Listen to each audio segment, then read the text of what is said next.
let's just start with my first three practices. I had a very unique opportunity in a very good demographic.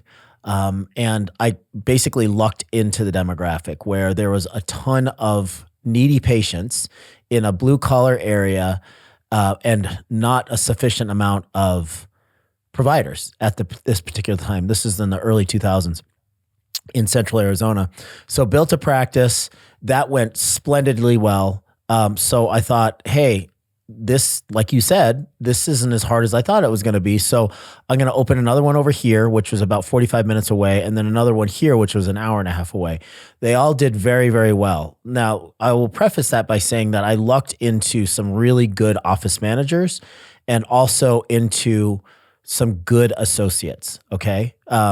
This was back when it wasn't that difficult to find good people, or, dentistry hadn't gone through the evolution that it has from a human resources perspective since COVID. Okay. So they were plentiful. It was reasonable to hire a really good office manager, had three good office managers, two associates, and I would work in one and we'd rotate around these three practices. They did great. By our standards, I would call them black belt level practices.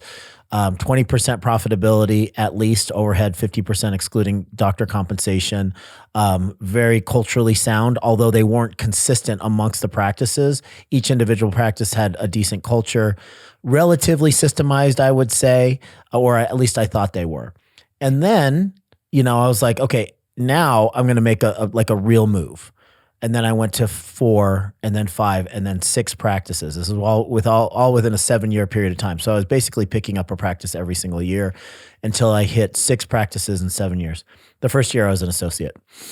So what happened was that I started to realize that when I'd lose a key player, an office manager, for instance, or an associate in another practice, the wheels kind of fell off the entire thing. What I came to realize was that I wasn't a gifted entrepreneur at all. I was riding on the coattails of a really, really good team.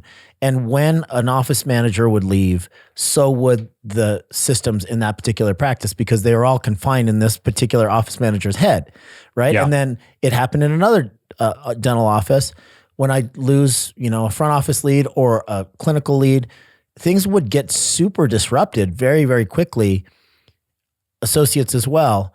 I realized that I didn't have a scalable model at all, although it seemed that I did based on the numbers.